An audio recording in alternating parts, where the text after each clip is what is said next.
यावेळेस आपण देवाच्या वचनामध्ये जाणार आहोत. आजच्या भक्तीमध्ये ख्रिस्त येशूच्या नावामध्ये तुम्हा सर्वांचं मी स्वागत करतो. परमेश्वर चांगला आहे. बायबल म्हणतो त्याची दया सनातन आहे आणि आज त्याची दया सनातन असल्यामुळेच आज आम्ही जिवंत आहोत. आणि आज बऱ्याच ठिकाणी आजचा दिवस काही लोक पाहू शकले नाहीत, परंतु देवाला स्तुती द्या की नवीन महिना 2026 हा नवीन महिना, पहिली तारीख आणि पहिला आठवडा आम्हाला प्रभूने एकाच वेळेस दिलेला आहे. त्यासाठी प्रभूला धन्यवाद. आणि ह्या आठवड्यापासूनच म्हणजे पहिल्या तारखेपासूनच उपासनेची आम्हाला देवाने संधी दिलेली की जेणेकरून आम्ही पूर्ण महिनाभर परमेश्वरच्या सानिध्यामध्ये, त्याच्या आराधनेमध्ये, त्याची उपासना करण्यामध्ये आम्ही घालवू शकतो. वचनात जाण्याच्या आधी मी असं विचारेन की गेल्या आठवड्यामध्ये तुम्ही काय शिकला होता? पेत्राने केलेला खरा पश्चाताप. काय शिकला त्याच्यातून? पेत्राने जो पश्चाताप केला त्याच्यातून तुम्ही काय शिकला? पेत्राचे कोण आहे? पेत्राच्या जीवनाचे पेत्राने केलेला पश्चाताप. हा, तो ते शिकलो आम्ही. त्याच्यातून तुम्ही काय शिकला? म्हणजे तुम्ही काय लागू करायला पाहिजे? पण पश्चाताप केला पाहिजे. आम्ही पण पश्चाताप केला पाहिजे. अजून कसा पश्चाताप केला पाहिजे ते तो वर्णन केलं ना वचनामध्ये. पेत्राने कसा पश्चाताप केला? नाचून गाऊन. कसा? शास्त्र म्हणतो तो फार रडला किंवा मोठ्याने रडला, बाहेर जाऊन रडला, विचार केला आणि मग रडला. म्हणजे पाप कबुली देत असताना त्यानं अंतःकरणापासून आपलं हृदय देवाच्या समोर ओतलेलं आहे. अश्रूपूर्ण डोळ्यांनी, नेत्रांनी त्यानं देवाच्या जवळ, ख्रिस्ताजवळ, परमेश्वराच्या जवळ आपली कबुली दिलेली आणि तो त्या ठिकाणी खरा पश्चाताप करत आहे. कधी कधी पश्चाताप करताना डोळ्यात पाणी येत नाही. असं नाहीये की पाणी यायलाच पाहिजे आणि असं पण नाही की डोळे कोरडेच राहायला पाहिजे. पाणी येऊ देत नाही तर नाही येऊ देत, परंतु तुमचं हृदय जर परमेश्वरच्या समोर मोकळं असेल, तुमचं हृदय देवाकडे जर लागलेलं असेल आणि खरंच अंतःकरणामध्ये तुम्हाला तीव्र जाणीव झाली असेल की मला क्षमा मागणं गरजेचं आहे आणि पश्चाताप जर तुम्ही करता तर देव ते हृदय स्वीकारतो. त्याला अनुतप्त भग्न, मोकळं झालेलं, त्याच्यात काही ठेवलेलं नाही, मोकळं झालंय, पश्चातापानं सगळं मोकळं केलेलं आहे. असं हृदय तो कधी तुच्छ मानत नाही, असं मन तो तुच्छ मानत नाही, अशा व्यक्तीला तो तुच्छ मानत नाही, तो त्याला स्वीकारतो. आणि नक्कीच पेत्राचा पश्चाताप परमेश्वराने स्वीकारला आहे आणि म्हणूनच नंतर त्याच्याद्वारे सेवेची सुरुवात देखील झालेली आहे. आणि मग त्या सिरीजमध्ये असताना आपण पश्चाताप याचा आज 5वा भाग पाहणार आहोत. पश्चातापाचा कितवा भाग? 5वा भाग. कोणी रविवार मिस करू नका, कारण ही एक सिरीज तुमच्या संगती असणार आहे. याचा दुसरा फायदा असा होईल की हे जर तुम्ही लिहून घेतलं आणि आता शिकला तर भविष्यामध्ये इतर लोकांना शिकवण्यासाठी ही अनुक्रमणिका तुमच्या जवळ असेल, तुमच्या वहीमध्ये. आणि तुम्ही तुमच्या शब्दांमध्ये अभ्यास करून प्रत्येक ठिकाणी, ज्या ज्या ठिकाणी देव तुम्हाला संधी देईल त्या ठिकाणी काही लोकांना पश्चातापाविषयी तुम्ही शिकवू शकता. तिथं देव तुमच्याद्वारे कार्य करेल. त्यामुळे रविवार चुकवू नका, शिका आणि नुसतं ऐकू नका, तर ते आत्मसात करा, लागू करा स्वतःला. कशासाठी? तर या वर्षाचं वचन आलं त्याप्रमाणे की स्वर्गाचं राज्य जवळ आलेलं आहे. मला स्वर्गाच्या राज्यात जायचंय तर मला पश्चाताप करायचा आहे. हालेलुया. आणि आम्ही 5वा भाग पाहणार आहोत आणि 5व्या भागाचं नाव आहे एक अभिषिक्त राजाचा पश्चाताप. एक अभिषिक्त राजाचा पश्चाताप. स्तोत्रसंहिता याचा 51वा अध्याय. स्तोत्रसंहिता याचा अध्याय 51 आणि 1 ते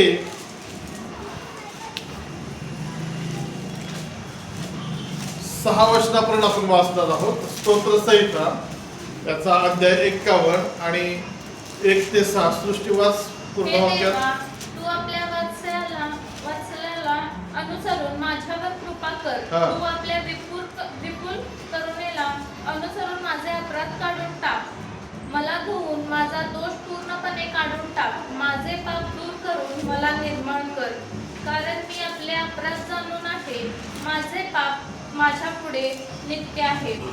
तुझ्या विरुद्धच मी पाप केले आहे. तुझ्या दृष्टीने जे वाईट ते मी केले आहे. म्हणून तू बोलशील तेव्हा न्यायी ठरशील व निवाडा करशील तेव्हा निस्पृह ठरशील.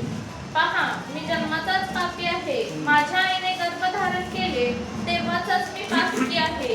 पहा, अंतर्यामीची सत्यता तुला आवडते. तू माझ्या अंतर्यामाला ज्ञानाची ओळख करून दे. बस या ठिकाणी आम्हाला दिसतं की दावीद हा एक लेखक आहे आणि त्याने हे स्तोत्र लिहिलेलं आहे. आणि दावीद हा एक राजा होऊन गेलेला आहे. दावीद हा एक मेंढपाळ होऊन गेलेला आहे. दावीद एक चांगला योद्धा देखील होता. तो कवी होता आणि त्याच्यामध्ये बरेच असे चांगले गुण होते. आणि दावीदाविषयी आम्हाला माहित आहे की त्याची सगळ्यात मोठी साक्ष ही की त्याला जो अभिषेक करण्यात आला होता तो इतका मोठा आणि फार अभिषिक्त व्यक्तीकडून तो अभिषेक झाला. शिंग भरून त्याच्या डोक्यावरती तेल ओतून त्याला परमेश्वराने अभिषेक केला होता. दुसरं आम्ही पाहतो त्याच्या जीवनातला एक महत्वाचा टर्निंग पॉइंट की त्याने गल्ल्याथाला लहान वयामध्ये मारलं होतं. आणि गल्ल्याथाला मारण्याच्या आधी त्यानं 2 जणांना मारलं होतं. माहिती आहे का तुम्हाला? कुणाला? गल्ल्याथाला मारण्याच्या आधी त्याने अजून 2 कुणाला तरी मारलं होतं जे त्याच्यापेक्षा मोठे होते. सिंह आणि अस्वल हे असे प्राणी आहेत, खतरनाक श्वापद आहेत, हिंस्र पशु आहेत आणि यांना त्यांनी सहजवारी मारलेला आहे. अशा बऱ्याच साक्ष आम्हाला दाविदाच्या जीवनामध्ये दिसतात. त्याचप्रमाणे बरेच दुसरी बाजू अशी दिसते की काही कमजोरी सुद्धा त्याच्यामध्ये आहे, काही चुका त्याच्यामध्ये आहेत, काही पाप त्याच्यामध्ये आहेत आणि तरी देखील आज त्याचं नाव बायबलमध्ये आहे. आणि मग या ठिकाणी जे स्तोत्र 51 आम्ही वाचलं की त्याच्यामध्ये तो 4थ्या वचनात म्हणतो, तुझ्या विरुद्धच मी पाप केले आहे. तुझ्या दृष्टीने जे वाईट ते मी केले आहे. आणि वचन 6 मध्ये म्हटलंय, पहा, अंतर्यामाची सत्यता तुला आवडते. तू माझ्या अंतर्यामाला ज्ञानाची ओळख करून दे. आता 4थं वचन जे आहे तो काय म्हणतो, तुझ्या विरुद्धच मी पाप केले आहे आणि तुझ्या दृष्टीने जे वाईट ते मी केलेलं आहे. आता हे वचन ज्यावेळेस आम्ही वाचतो त्यावेळेस आमच्या लक्षात येतं की त्यानं काहीतरी पाप केलेलं आहे. आणि मग त्याला समजलं, पाप झाल्यानंतर काय समजलं की देवाच्या दृष्टीने मी वाईट केलेलं आहे. म्हणून तो दुसऱ्या वेळमध्ये काय म्हणतो, तुझ्या दृष्टीने जे वाईट ते मी केलेलं आहे. परमेश्वराच्या दृष्टीने काही गोष्टी वाईट आहेत, परंतु मनुष्याच्या दृष्टीने काही गोष्टी ज्या देवाला वाईट वाटतात त्या चांगल्या वाटतात. लक्षात येतं तुमच्या? कदाचित आता दुसऱ्या बाजूने मला सांगू द्या, तुम्हाला ज्या गोष्टी चांगल्या वाटतात, लक्षात येते, तुम्हाला ज्या काही कामं, गोष्टी, नातेसंबंध, जगातल्या गोष्टी चांगल्या वाटतात, कधी कधी त्या गोष्टी देवाला वाईट वाटतात, ते देवाच्या विरोधातल्या. म्हणून तो काय म्हणतो की प्रभू, जे पाप मी केलेले ते मला चांगलं वाटलं, परंतु ती गोष्ट तुझ्या दृष्टीने वाईट आहे हे आता मला समजलं. एक असं भयंकर पाप त्यानं केलेलं आहे आणि त्या पापाला त्याला सामोरे जात असताना तो म्हणतो की ते मला समजलं की आता ती गोष्ट वाईट आहे. आणि म्हणून तो म्हणतो की तुझ्या विरुद्ध मी पाप केलं. आणि वचन 6 मध्ये तो म्हणतो की पहा, अंतर्यामाची सत्यता तुला आवडते. आणि तो म्हणतो की माझ्या अंतःकरणात आता ते पाप किंवा त्या गोष्टी ज्या आहेत मी तुझ्यापासून लपवत नाही, मी जसंच्या तसे आता तुला सांगतो. आणि मग तो वचन 7 मध्ये प्रार्थना करतो की यहोवाने माझा पापमल काढ म्हणजे मी निर्मळ होईल, मला धू म्हणजे मी बर्फाहून शुभ्र होईल. म्हणजे इथं तो पश्चाताप करून क्षमेची याचना करत आहे. एजोब नावाचे दांड आहे, झाडाचे ती फांदी आहे आणि त्यानं तू माझा पापमल काढ. कुठला पापमल? जे तुझ्या दृष्टीने मी वाईट केलेलं ना, त्यानं जे मला भरलेलं आहे सगळं, त्यानं मी बरबटलेलं आहे. आता मला धू आणि बर्फापेक्षा शुद्ध कर, कारण मी आता माझा अंतःकरण तुझ्यासमोर मोकळं केलेलं आहे. खरं खरं मी तुला सांगत आहे. हालेलुया. प्रश्न आहे तुम्हाला, दाविदानं काय पाप केलं की एवढं तो म्हणतो की मी तुझ्या विरुद्ध पाप केलेलं आहे? तुम्हाला माहिती आहे त्यानं कुठलं पाप केलं? ज्यावेळेस हे स्तोत्र त्यानं लिहिलं, त्याने व्यभिचाराचं पाप केलं. म्हणून आता आम्हाला थोडंसं पाठीमागे यायचं. पहिला मुद्दा आम्ही पाहणार आहोत. पहिल्या मुद्द्याचं नाव आहे दाविदाचे पाप. दाविदानं केलेलं पाप आणि त्याला अनुसंगून पश्चाताप करत असताना त्याला ज्यावेळेस ते मनात आलेली वचनं तर त्याने स्तोत्र 51 मध्ये लिहून काढलेले आहेत। आणि मग दाविदाचं पाप आम्हाला दिसतं पहिल्या मुद्द्यामध्ये 2 शमूएल 12:9 मध्ये आम्हाला असं दिसतं की ही थोडीशी पार्श्वभूमी मला तुम्हाला सांगू द्या आणि त्याच्यानंतर तुमच्या लक्षात येईल की तुम्हाला काय शिकायचं आहे। दावीद त्याच्या त्या दिवसामध्ये एक युद्ध चालू होतं, दाविदाच्या विरोधातल्या शत्रू बरोबर युद्ध होतं आणि नेमकं युद्धावर जाण्याच्या त्या दिवसामध्ये तो युद्धावरती गेला नाही आणि तो घरामध्येच बसून राहिला। घरामध्ये बसला, युद्ध सुरू झालेलं आहे, त्याचं सैन्य सगळं युद्धावरती गेलेलं असताना हा स्वतः घरामध्ये बसलेला आहे, रिकाम टेकड्यावानी तो घरामध्ये होता आणि घरामध्ये बसल्यानंतर जरासा बोर झाला, या खोलीत त्या खोलीत राजवाड्यात फिरत फिरत तो काय केला, गच्चीवरती गेला। गच्चीवरनं फेरफटका मारत असताना अचानक त्याला उंचीवरून खाली वस्तीमध्ये घराच्या आजूबाजूला तो बघत असताना एक स्त्री आंघोळ करत असताना त्याला दिसली आणि त्याच्या मनामध्ये तिच्याविषयी अभिलाषा निर्माण झाली। नोकरांकरवी तिला बोलवून आणलं, तिची चौकशी केली, तिची माहिती घेतली आणि त्याने तिच्याशी शरीर संबंध ठेवले। राजा असल्यामुळे त्याला कोणी विचारू शकत नाही तो असं का करतोस, आणि त्या अधिकाराचा त्यानं दुरुपयोग केला आणि तिला परत आपल्या घराकडे पाठवलेले आहे। नंतर त्या युद्धामध्ये तिच्या नवऱ्याला त्यानं काय केलेलं आहे, आपल्या सैनिकांच्या प्रमुखाच्या द्वारे सांगून पत्र पाठवून सांगितलं की याला युद्धाच्या तोंडावरती उभं करा आणि त्या युद्धामध्ये हा मारला जावा, म्हणजे ह्याचं पाप लपलं जाईल आणि लोकांना असं वाटेल की हिला जे गर्भ राहिलेला आहे किंवा बाळ होईल ते याचंच आहे आणि आता तो मरून गेलेला। आणि मग हे सगळं झालेलं असताना तो निवांत झाला, तो तिचा नवरा युद्धामध्ये मारला गेला, युद्ध थांबलेलं आहे, सगळं वातावरण शांत झालेलं आहे आणि असं चांगल्या प्रकारे आता दिवस चाललेले आहे, कुणालाच माहित नाही काय झालेलं आहे।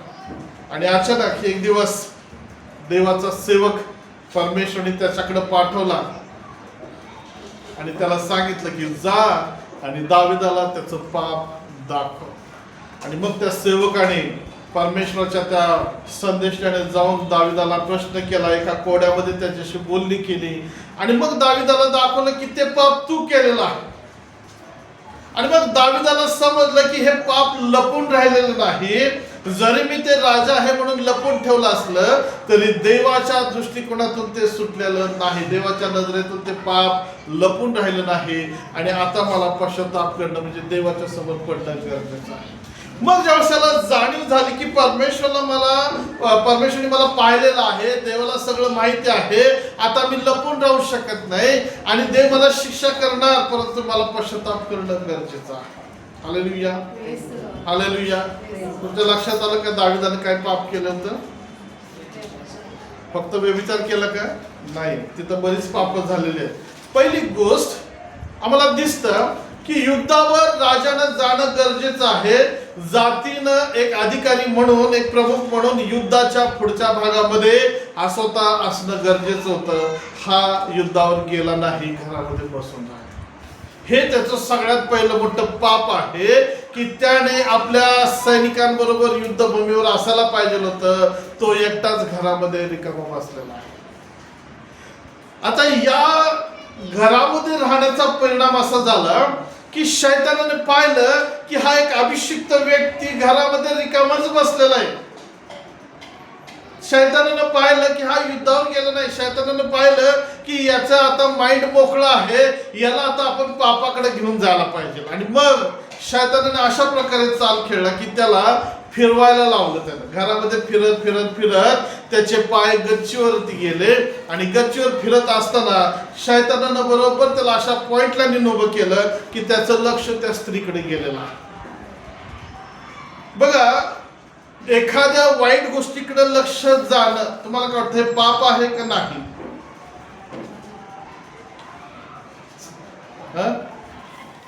बघा, तुमचं लक्ष नाहीये, तुम्हाला माहित नाही की ती चुकीची गोष्ट आहे आणि तुमचं लक्ष गेलं, मग हे पाप आहे का नाही?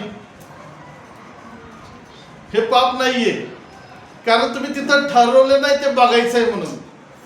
तुमचं अचानकपणे गेलेली नजर, लक्ष हे अचानक घडलेलं काम हे पाप नाहीये.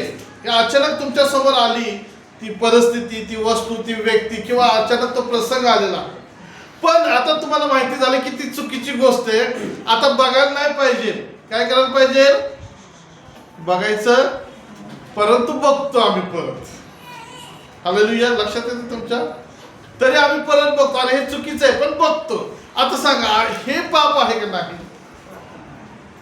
आहे ना? दाविदाने काय केले? तिथं थांबला. त्याचं अचानक लक्ष गेलं की ती स्त्री तिथं आहे. त्याला काय करायला पाहिजे होतं? त्यावेळेस त्यानं लगेच बाजूला व्हायला पाहिजे होतं, परंतु तो तिकडेच थांबला आणि तो तिच्याकडे पाहू लागला. जाणून बुजून त्याने आपले नेत्र त्या स्त्रीकडे लावलेले आहेत. हे त्याचं दुसरं पाप आहे. तिसरं पाप आम्हाला दिसतं की तो त्या ठिकाणी आता विचार करू लागला आणि त्याच्या मनामध्ये एक लैंगिक इच्छा उत्पन्न झाली.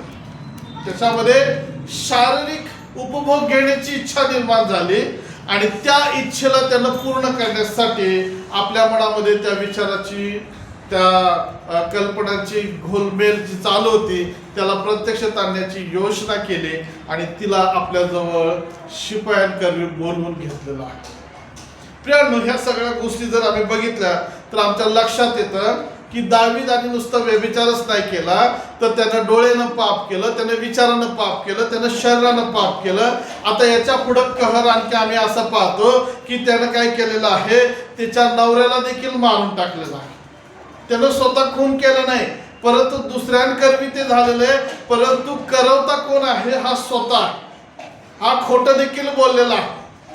एवढंच नव्हे तर त्याला देवाचं वचन, मोशेची आज्ञा माहिती होती, व्यभिचार करू नकोस. 10 आज्ञामध्ये एक आज्ञा आहे ना की तो आपल्या शेजाऱ्याचा, वस्तूचा, प्राण्याचा, स्त्रीचा, पुरुषाचा, कशाचाही लोभ धरू नकोस.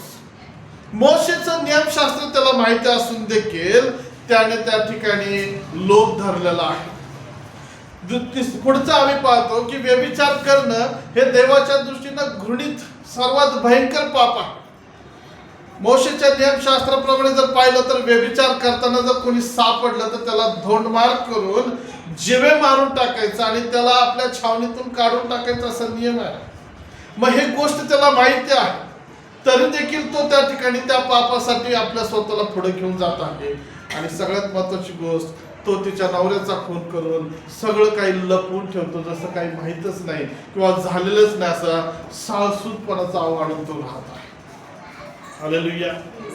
हालेलुया. तुमच्या लक्षात आलं का दाविदाचं किती भयंकर पाप आहे? प्रियांनो, ह्या सर्व गोष्टी जर पाहिल्या तर आज जगामध्ये अशा बऱ्याच गोष्टी घडत आहेत.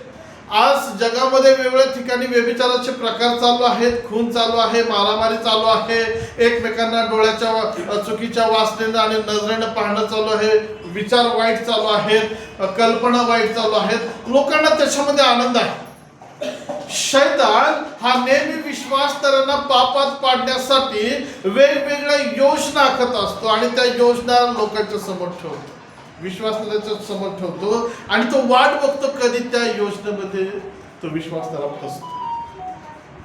Eph 6 मध्ये म्हटलेलं आहे, 10व्या वचनामध्ये, 11व्या वचनामध्ये, शैतानाच्या कुयुक्त्या त्या तुम्हाला समजल्या पाहिजेत किंवा त्या शैतानाच्या कुयुक्त्या तुम्ही फेल केल्या पाहिजेत. म्हणून तुम्हाला माहिती असायला पाहिजे की शैतान काय युक्ती करू शकतो, कसं तो ते युक्ती प्लॅन करतो, योजना करतो आणि विश्वासदारांना हळूच त्याच्यामध्ये घेऊन जातो आणि तो त्या पापामध्ये त्याला अडकून टाकतो. दाविदासाठी त्याने योजना केली कुठली? गच्चीवर फिरण्याची, आणि तो फिरत फिरत गेला. त्यानं त्याच गोष्टीचा फायदा घेतलेला. देवाच्या प्रिय लोकांनो, लक्षात घ्या, मंडळीमध्ये आम्ही असताना बऱ्याच वेळा शैतान तुम्हाला आणि मला गुप्त पातकांमध्ये पाडण्याचा प्रयत्न करतो. तुम्हाला आणि मला तो व्यभिचारामध्ये, वाईट वासनेमध्ये, तिरस्कारामध्ये, निंदा नालस्ती करण्यामध्ये, काहीतरी असं एखादं पाप आहे की ज्याच्यामध्ये तो पाडण्याचा प्रयत्न करतो. आम्ही त्याच्या युक्त्या समजून ओळखल्या पाहिजेत आणि त्या योजना, त्या युक्त्या आम्ही निष्फळ केल्या पाहिजे. हालेलुया. पहिल्या मुद्द्यात मला तुम्हाला दाखवायचं होतं की दाविदाने केलेली पाप. किती पाप केली, किती लिहून घेतली तुम्ही? पहिलं काय केलं त्याने? तो घरात बसला, युद्धावर गेला नाही. दुसरा आम्ही पाहतो तो घरामध्ये फिरत होता, रिकामा होता. मग तो गच्चूर जाऊन त्या स्त्रीकडे बघतो, तिच्याविषयी विचार करतो, तिला बोलवून आणतो, तिच्याशी शारीरिक संबंध ठेवतो, परत तिला सोडतो. आपल्यावर येऊ नये म्हणून तिच्या नवऱ्यावर तो आळ टाका जावं म्हणून तो त्याला युद्धाच्या तोंडावरती देतो, त्याला मारून टाकलं जातं आणि तो एकदम निश्चित राहतो, कुणालाच काही माहिती नाही. दुसऱ्या मुद्द्यामध्ये आम्ही जाणार आहोत. दुसरा मुद्दा आहे दाविदाचे पाप व मी. दुसऱ्या मुद्द्यामध्ये आम्ही काय पाहणार आहोत? दाविदाचे पाप आणि मी.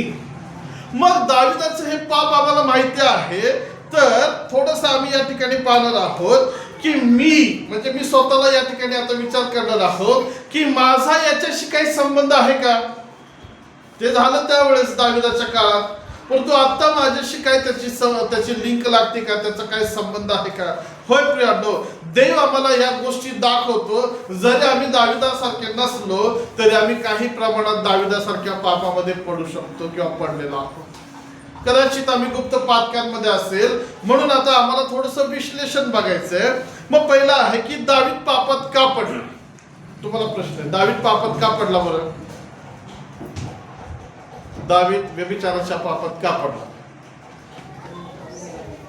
यस, तो युद्धावर गेला नाही, हे त्याचं काम होतं, ही त्याची जबाबदारी होती. सैन्यांबरोबर राहणं ही त्याचं फार महत्वाची जबाबदारीचं काम होतं. देवाच्या प्रिय लोकांनो, लक्षात घ्या की ज्या वेळेस तुम्ही मोकळे असता, ज्यावेळेस तुम्ही काही काम करत नाही, मग तुम्ही घरात असाल, बाजारात असाल, रस्त्यावर असाल, फिरत असाल, ज्यावेळेस तुमचं माइंड मोकळं असतं, त्याच्यामध्ये वचन नसतं, विचार नसतात, त्यावेळेस शैतान त्या गोष्टीचा फायदा घेतो. जर दावीद युद्धावर असता तर गच्चूर गेला असता का?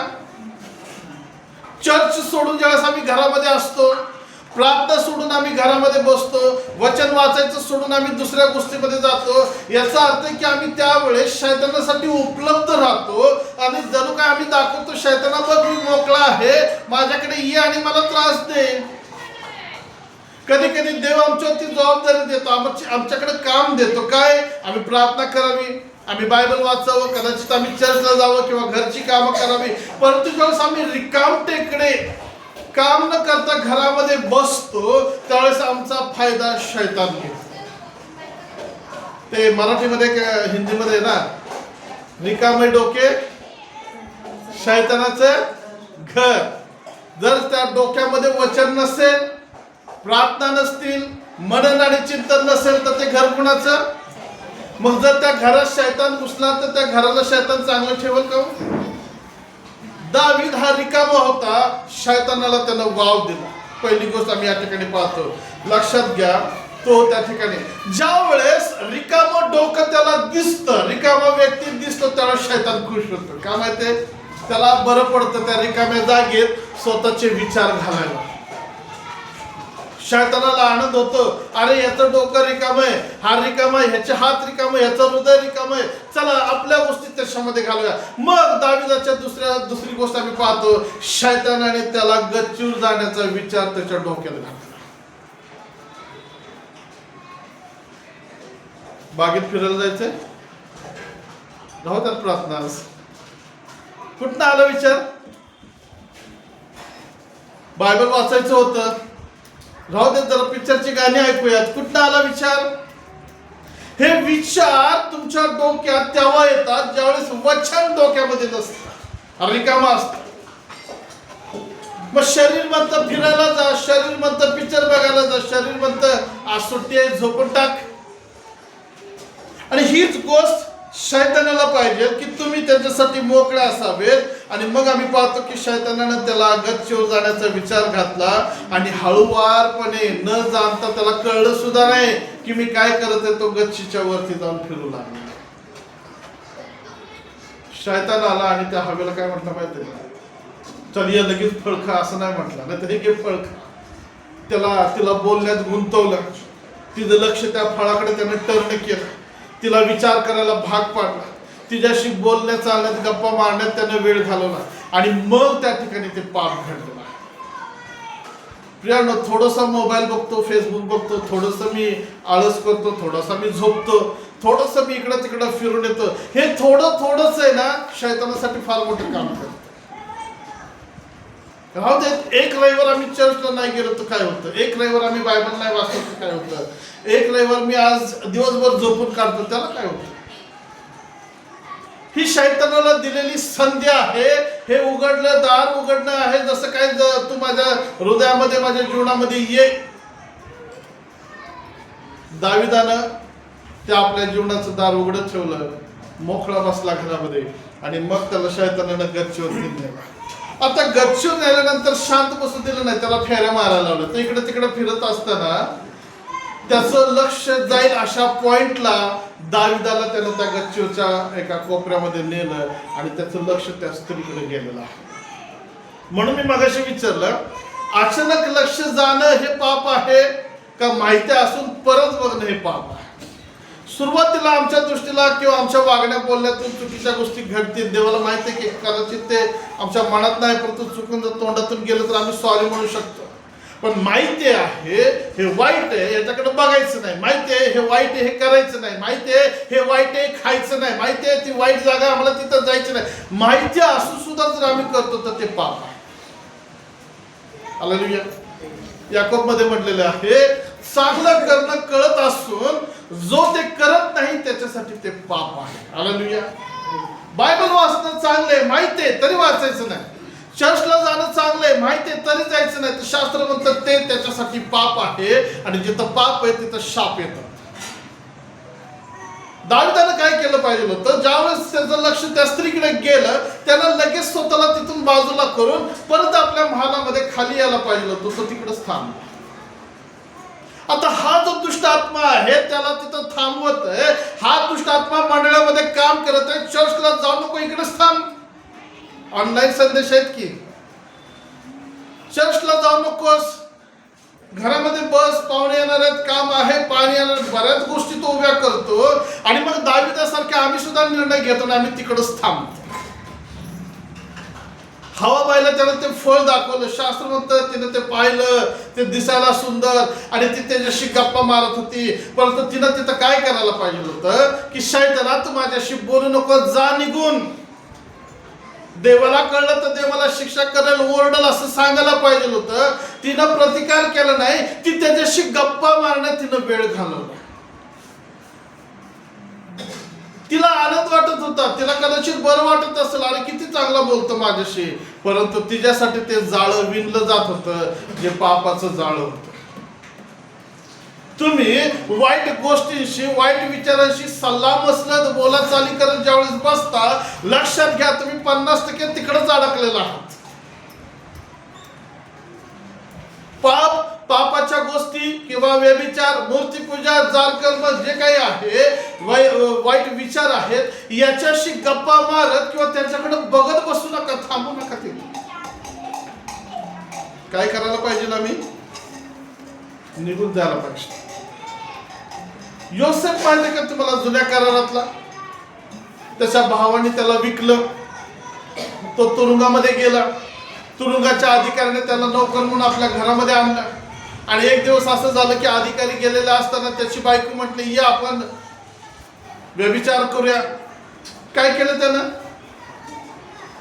तो तिथंच थांबला, तिच्याशी गप्पा मारत बसला.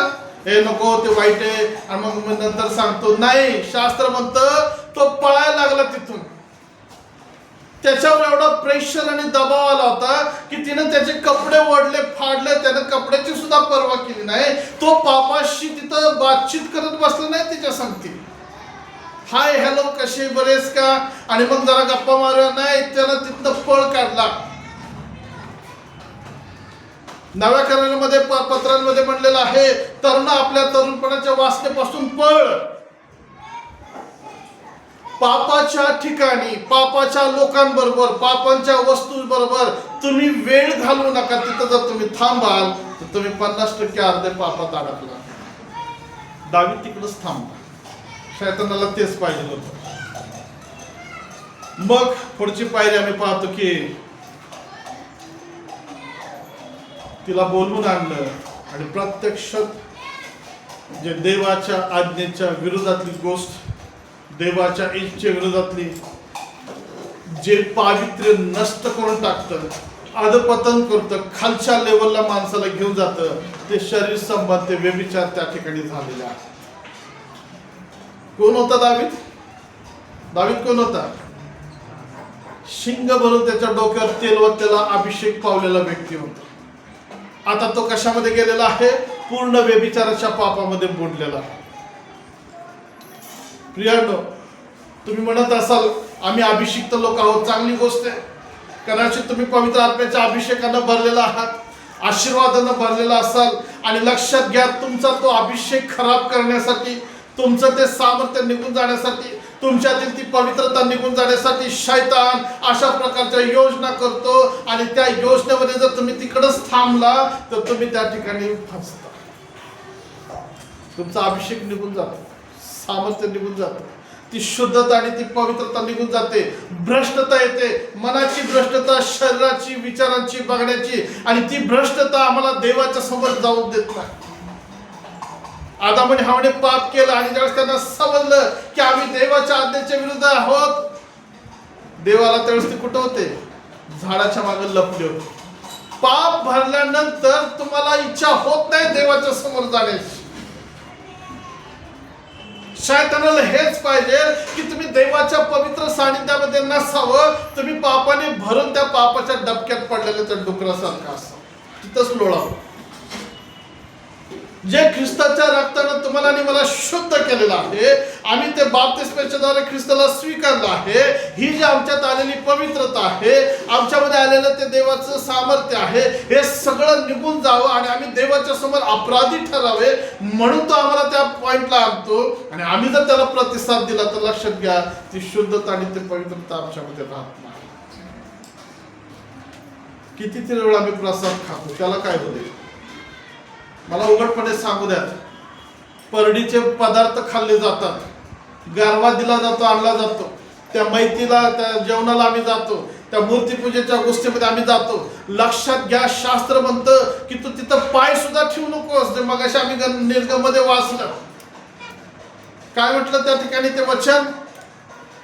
जर तू तिथं जाशील तर तू त्यांची सेवा करशील, फक्त मूर्तीची नाही तर पापाची तू सेवा करशील, जर ते आपल्यामध्ये तू ठेवशील तर. देवाच्या प्रिय लोकांना, बऱ्याच ठिकाणी असं म्हटलं जातं की मुलींचे लग्नच ठरत नाही, मग द्या एखाद्या हिंदू व्यक्तीला, आणि मग काय होतं? एक आत्मा आम्ही स्वर्गामध्ये आणतो. शास्त्र असं सांगत नाही.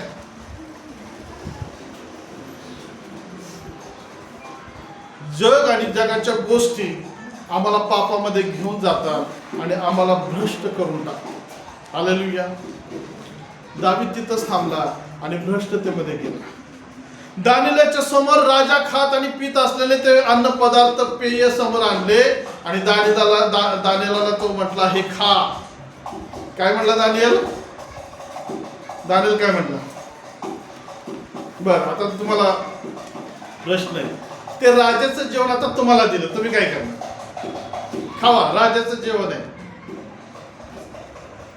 आता ख्रिस्ती लोकांनी एक चांगला मार्ग काढलाय, त्याला काय होतं? प्रार्थना केल्यानं सगळं शुद्ध होतं की, पण माहित आहे ते चुकीचं आहे, माहित आहे ते देवाला आवडत नाही, पण देवाच्या वरचं आम्ही बनायला जातो, आम्ही शुद्ध करतो की त्याला खातो. हालेलुया. दानिएलने ते एक कण सुद्धा आपल्या हातामध्ये ओठांवरती घेतला नाही. का? तो काय म्हणतो? मी देवाच्या समोर स्वतःला अशुद्ध ठरू काय?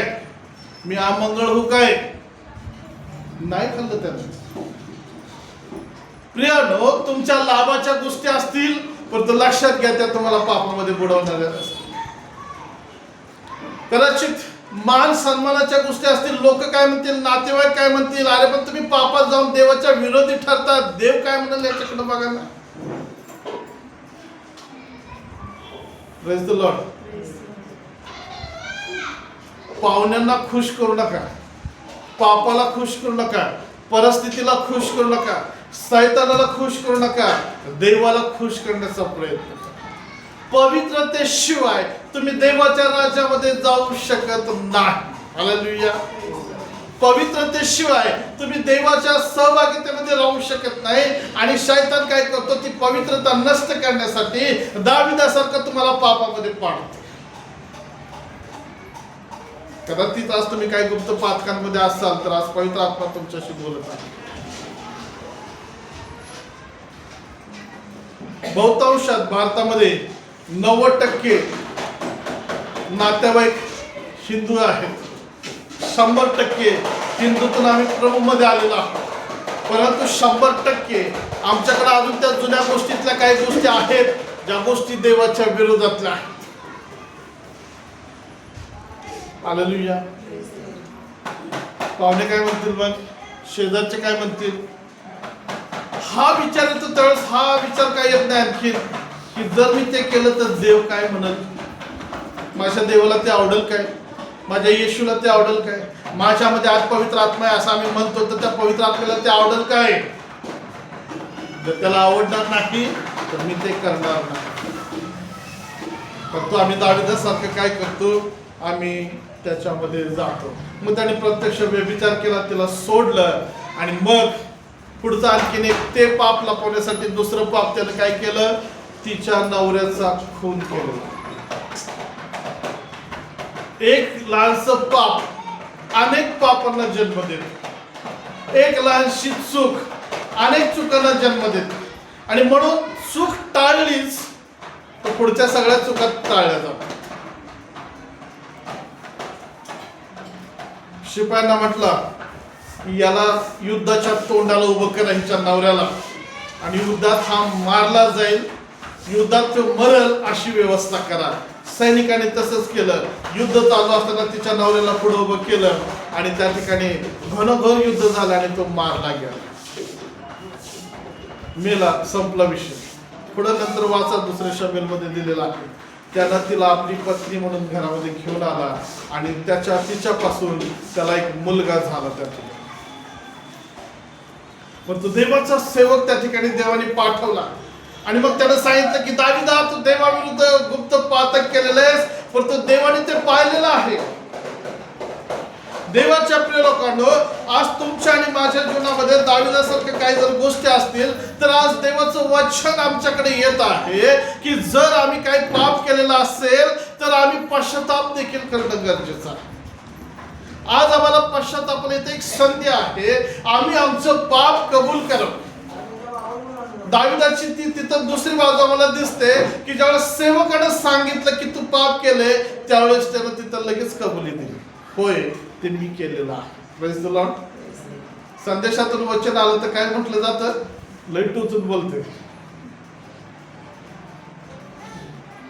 ते टोचायसाठीच देव बोलतो का, तर आम्ही ते दुःख, ते पाप स्वीकारावं आणि देवाच्या समोर आम्ही ते मोकळं होऊन कबूल करावं.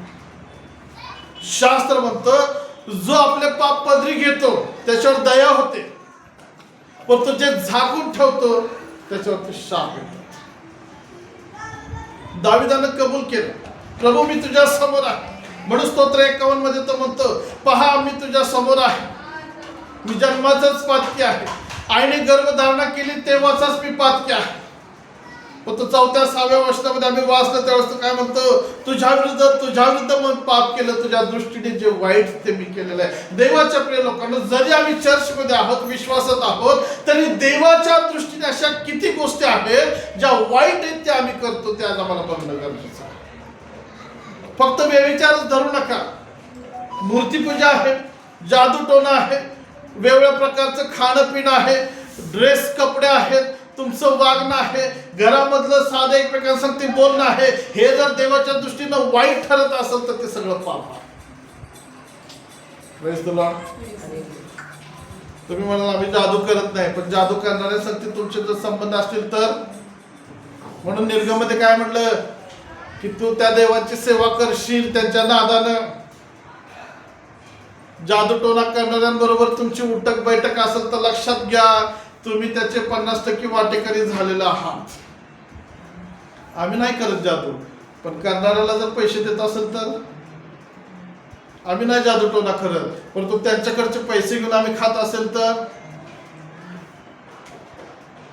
बरेच ख्रिस्ती लोक सांगतात काय होतंय, असं चोरी झाली, असं करा ना, त्या ह्याच्यात जाऊन बघा की, त्या पाण्यात बघा, तिकडे बघा, तो माणूस आहे तो बघतो.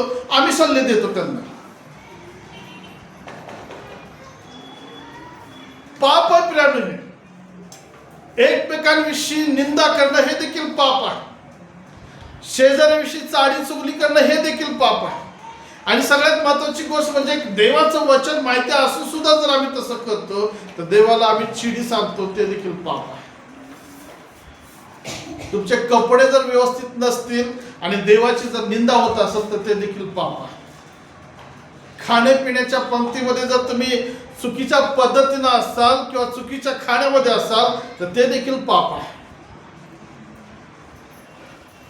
आत्म्याने आणि खरेपणाने जर तुम्ही उपासनाच करत नसाल तर ते देखील पाप आहे. हे देवाच्या दृष्टिकोनातून वाईट आहे. मग स्वतःला विचारा की मी अशा कुठल्या गोष्टी करत आहे का की ज्या देवाच्या दृष्टीने वाईट आहेत. पवित्र आत्मा त्या तुम्हाला दाब. हालेलुया. मनात कपट ठेवणे आणि प्रवचन घेणे भयंकर गोष्ट आहे प्रियानो. देवाच्या आत्म्याशी खेळ करणे, देवाच्या वचनाची फेरफार करणं, वचनाचा धिक्कार आणि तिरस्कार करणं, या सगळ्या गोष्टी देवाच्या विरोधातल्या, देवाच्या दृष्टीने वाईट आहे. ह्या पापाच्या गोष्टी आहेत. पोकळ अभिमान बाळगणं, दुसऱ्याला तुच्छ लेखणं, पैशावर भिस्त ठेवणे, मनुष्यावर भिस्त ठेवणे, ही देखील पापाची गोष्ट आहे. इर्म्यामध्ये म्हटलंय जो मनुष्यावर भरोसा ठेवतो तो शापित आहे आणि वाळवंटात जसे काटे कोसळतात वाळवंटात तसं त्याचं जीवन होईल म्हणून सांगितलं. देवाशिवाय माझा कोणावर भरोसा नाही. याचा अर्थ असा नाही की मी दुसऱ्यावर विश्वास आहे, तो विश्वास वेगळा. माझा देव पहिला येतो. देवाला दुसरं स्थान, देवाला पाठीमाग आणि जगाच्या गोष्टी जर तुम्ही पहिल्या स्थानावर तर असेल तर हे देखील पाप आहे. हालेलुया. मग तो संदेशला त्याच्याकडे गेला आणि त्याला सांगितलं, दाविदा तू असं असं केलेलं आहे. मग आज देव आज वचनातून देव तुमच्याशी बोलत आहे का की तुमच्यामध्ये काहीतरी पाप आहे जे झाकलेलं आहे, अजून तुमच्यामध्ये ती सवय आहे अजून सोडलेली नाही, तुमचा स्वभाव तसा आहे अजून तो बदलला नाही. जर देवाचं वचन तुम्हाला हे सांगत असेल तर दाविदासारखा आज तुम्हाला खरा पश्चाताप करायचा आहे आणि देवाच्या समोर यायचं आणि म्हणायचं, होय प्रभू ही गोष्ट अजून माझ्यामध्ये, मला क्षमा कर, मी सोडत आहे. प्रभू मी चाडी करतो, कबूल करा देवाच्या समोर. प्रभू मी फसवी करतो, प्रभू मी निंदा करतो, प्रभू मी एकमेकांच्या विषयी मनात तुच्छता बाळगतो. क्षमा मागा, आधी कबूल करा आणि त्याला सांगा, होय ह्या माझ्यामध्ये गोष्टीत मला क्षमा कर.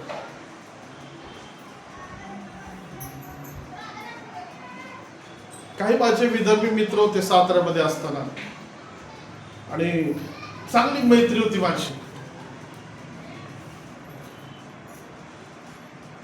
त्याने एकदा मला बोलवलं घरी, अरे ये रे घरी, तुझ्याकडे काम आहे. आणि घरात गेले त्यावेळेस समजलं काहीतरी पूजेचं काम चालू होतं आणि तळी उचलायची होती. तळी माहिती आहे, एक प्लेट असते तांब्याची, त्याच्यामध्ये प्रसाद दूध काय काय काय काय ते मूर्ती पूजेचं ठेवलेलं असते आणि 5 जणांनी का 6 जणांनी त्याला बोट लावून ती उचलायची.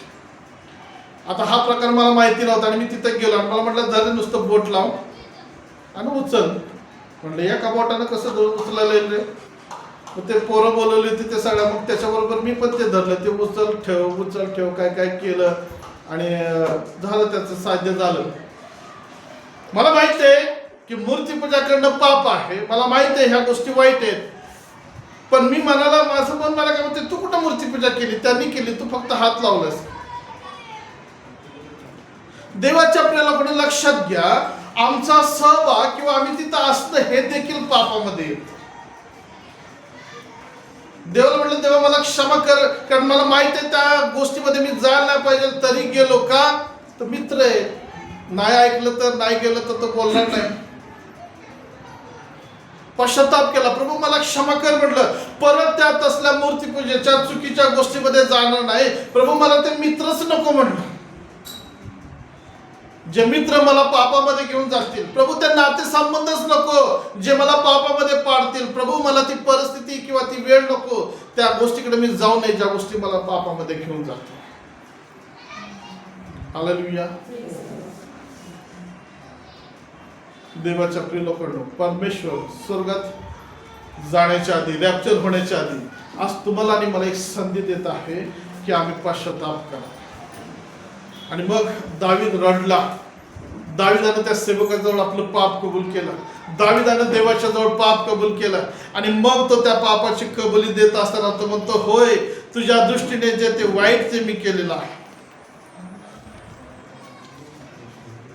दुसऱ्या वचनामध्ये तो पहिल्या वचनामध्ये म्हणतो, हे देवा आपल्या वात्सल्यास अनुसरून मजर कृपा कर, तो आपल्या विपुल करुणेस अनुसरून माझे अपराध पुसून टाक. प्रियानो, जर पापात राहिला आणि मेला तर पश्चातापाची संधी नाहीये. तुम्ही म्हणाल मी नंतर पश्चाताप करतो, उद्या करतो, पुढच्या रविवारी पश्चाताप करतो, परंतु आजच जीव घेतला गेला तर, आजच श्वास काढून घेतला तर, आजच आत्मा काढून घेतला तर तुम्ही पश्चाताप करणार कधी? हीच वेळ आहे आम्ही पश्चाताप करावा. मग शास्त्र म्हणतं त्याप्रमाणे आमचं किती भयंकर पाप असू द्यात, किती मोठे पाप असू द्यात, देव आम्हाला क्षमा करण्यास तयार आहे. हालेलुया. काय म्हटलं बघा त्या ठिकाणी 7 वचन, मला धू म्हणजे बर्फाहून पांढरा होईल. हालेलुया. व्यभिचाराचं डाग आमच्यावर किती लागलेले असू द्यात, व्यसन असू द्यात, काही किती खराबी आमच्यामध्ये असू द्यात, पण तुझ्यावेळेस देव धुल त्यावेळेस आम्हाला तो एकदम शुभ्र करतो. हालेलुया. तो म्हणतो तुझी पातळ लाखेसारखी लाल असली तरी मी दहीवरासारखी शुभ्र करेन, बर्फासारखी पांढरी करेन, म्हणजे मी तुला स्वच्छ करेन. म्हणजे देव एक संधी देत आहे की तुम्ही शुद्ध आणि पवित्र व्हावं, म्हणजे रॅप्चर मध्ये तुम्ही उचलले जा. हालेलुया. परंतु पाप घेऊन तुम्ही रॅप्चर मध्ये जाऊ शकत नाही. पाप घेऊन पवित्र देवा सांगते तुम्ही चालू शकत नाही. पाप घेऊन तुम्ही परमेश्वराच्या हातात हात घालून चालू शकत नाही. काय हो, आहे का असं काही पाप जे तुम्हाला देवापर्यंत जाऊ देत नाही? आहे का अशा काही सवयी ज्या तुमच्या प्रार्थना देवापर्यंत जाऊ देत नाही? आहे का असा तुमचा स्वभाव की देव म्हणतो तुला अजून बदलायचं आहे, तर ती वेळ आज आहे की आम्ही त्या गोष्टी देवाच्या जवळ करू. या प्रमाणे आपण आपल्या पायावरती राहूया, डोळे झाकूया आणि थोडासा विचार करा की दाविदासारखं माझं जीवन आहे काय? गुप्तपणे लपून छपून मी पापामध्ये आहे काय? धिटाईने मी पाप करत आहे का? मला माहिती आहे ही गोष्ट देवाला आवडत नाही, तरी देखील मी करत आहे का? प्रवचन घेत आहे, बाप्तिस्मा मी घेतलेला आहे, वचन मला माहिती आहे, तरी देखील मी अजून तसंच आहे का? पश्चाताप करा, आपल्या जागेवर उभं राहा. परमेश्वर सांगते बोला, ही वेळ तुमच्यासाठी आहे. कदाचित माहिती नाही की 5 मिनिटाने आम्ही मरू, 1 तासानं मरू का 2 तासानं मरू का महिन्याने मरू, कधी मारायचं काम मरू, परंतु मरण्याच्या आधी देवाने दिलेली संधी आहे की मी माझं पाप देवाच्या समोर कबूल करा. दावीद म्हणला की होय मी पापी आहे.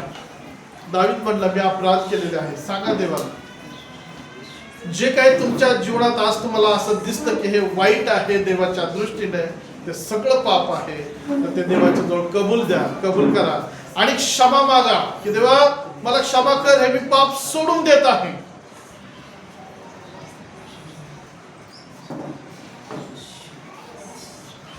देवाला सांगा, देवा या दोषापासून मला मुक्त कर. देवा तुझा पुत्र येशूच्या रक्ताने मला धू आणि शुद्ध कर. मी पश्चाताप करतो. प्रभू मी आळसपणा केला, आळशी झालो. प्रभू मी खोटेपणा केला. प्रभू मी नजरेने पाप केलं. प्रभू मी माझ्या शब्दानं जिभेने पाप केलेला आहे. मी वाईट ऐकलं. प्रभू मी वाईट लोकांच्या संगतीमध्ये जाऊन बसलो. प्रभू जे खाऊ नको ते मी खाल्लं. ते वाईट कपडे, ते नातेसंबंध मी जोपासले, त्याची वाहवा केली. कबुली द्या, क्षमा माग. प्रभू होय मला तू क्षमा कर. प्रभू मी स्वतःला फार शहाणा समजतो, तुझ्या वचनासमोर मी नम्र होत नाही. मला क्षमा कर, मला नम्र बनव. प्रभू मी माझ्या घरात उद्धटपणे बोलतो, एकमेकांना सांगते उद्धटपणे मी वर्तन करतो. मला क्षमा कर, आजपासून मी तसं करणार नाही. मला बदल. प्रभू मी पाठीमागं दुसऱ्याची निंदा करतो, तो निंदेचा स्वभाव माझ्यातून काढून टाक. प्रभू तुझ्या वचनाविषयी मी अविश्वासू राहिलो, मला क्षमा कर. वचनावर विश्वास ठेवायला मला मदत कर. सांगा प्रभू. प्रेमळ बाप्पा माझ्यावर दया कर. पश्चाताप कर. आणि ज्या गोष्टी पवित्र आत्मा आज तुम्हाला सांगतो या सोडल्या पाहिजेत त्या सोडा आणि पुन्हा त्या गोष्टीमध्ये जाऊ नका ज्या गोष्टी वाईट आहेत. बाद झालं आता मूर्तीपूजा, बाद झालं जादूगिरी, बाद झालं व्यभिचार, जालकर्म, बाद झालं व्यसन, बाद झालं खोटेपणा. प्रभूला म्हणा, प्रभू आता सगळ्या तुम्हाला बाहेर काढ आणि मला तुझ्या बरोबर चालायचंय, मला तुझ्या संगती राहायचं, मला शुद्ध कर. प्रभू मी कसा पाहिजे हे माझ्या मनासारखं नाही, तर मी कसा तुला पाहिजे तसं मला तू बनव. शैतानाच्या युक्त्या ओळखून त्याला विरोध करण्यासाठी मला मदत कर. योसेफासारखं पापापासून लांब पळण्यास मला मदत कर. येशूसारखं शुद्ध चारित्र्य माझ्यामध्ये येऊ दे. शुद्ध विचार मला दे, शुद्ध डोळे, शुद्ध हृदय, शुद्ध कान, माझे ओठ, माझं अंतःकरण शुद्ध कर. आत बाहेर मला सर्व चारी बाजूने तुझा पुत्र येशूच्या रक्तानं धुवा आणि शुद्ध कर. शुद्ध कर मला. पवित्र जीवन जगण्यास तू माझं सांगा प्रभू. स्वर्गातून पाहणारे आमच्या जिवंत सेनाधीश बाप्पा, आम्ही तुझ्या पवित्र नावाला धन्यवाद देतो. दाविदाने केलेला पश्चाताप या विषयातून आज पुन्हा एक बार तू आमच्याशी भेट घेतलीस, बोललास म्हणून तुझी स्तुती करतो. प्रभू त्यानं शरीराने पश्चाताप केला, त्यानं मनाने अंतःकरणाने पश्चाताप केला. आम्ही देखील प्रभू तुझ्या समोर येतो. पश्चाताप करण्याच्या आधी आम्ही कबूल करतो की होय, आम्ही बऱ्याच गोष्टी चुकीच्या केलेल्या आहेत ज्या तुझ्या विरोधातल्या आहेत. त्यानं शरीराने व्यभिचार केला प्रभू, आम्ही नजरेने विचाराने व्यभिचार केलेला आहे. आम्ही आमच्या बोलण्याने आणि तुला नाकारण्याने व्यभिचार केलेला आहे, आम्हाला क्षमा कर. प्रभू त्यानं खून केला, आम्ही शब्दानं खून करतो, आम्ही टोमणे मारतो, वाईट वाईट शाप देतो प्रभू, आणि लोकांचा आम्ही आत्मिकपणे खून करतो. आम्हाला क्षमा कर, आमच्यातून ती सवय काढून टाक येशूच्या नावात. प्रभू तू आम्हाला बदल. आज त्या उजळ्या पत्रासारखं आम्ही तुझ्या समोर येतो आणि म्हणतो तुझ्या विरुद्धच आम्ही पाप केले प्रभू. आम्ही आमच्या भावा बहिणी विरुद्ध पाप केलं, आम्ही वचनाविरुद्ध, आम्ही मंडळी विरुद्ध, आम्ही शेजाऱ्याविरुद्ध पाप केलं, आम्ही आत्म्याविरुद्ध पाप केलं. आम्हाला क्षमा कर येशूच्या नावात. आणि शुद्ध आणि पवित्र जीवन जगण्यास आम्ही विश्वास धरतो की तुझा पुत्र येशू याच्या रक्तानं आम्हाला शुद्ध केलं. आमचे सर्व अधर्म, तो सर्व दोष तू काढून टाकलास म्हणून आम्ही तुझी स्तुती करतो आणि प्रार्थना करतो इथून पुढचं जीवन शुद्ध आणि पवित्र जगण्यास तू आमची मदत कर. ज्यांनी ज्यांनी पश्चाताप केला त्यांना तू आशीर्वादित कर. ज्यांना पश्चाताप करण्यास कमी पडत आहे तू त्यांची मदत कर. पवित्र आत्म्यात त्यांचं सहाय्य कर. रॅप्चर मध्ये आम्ही भेटेपर्यंत या पृथ्वीवरचं जीवन तुझ्या इच्छेप्रमाणे तुझ्या दृष्टीनं शुद्ध आणि पवित्र जगण्यास तो आमचं सहाय्य. आम्हाला कृपा पुरव प्रभू. आम्ही स्वतः काही करू शकत नाही, तू आमच्या जीवनामध्ये काय.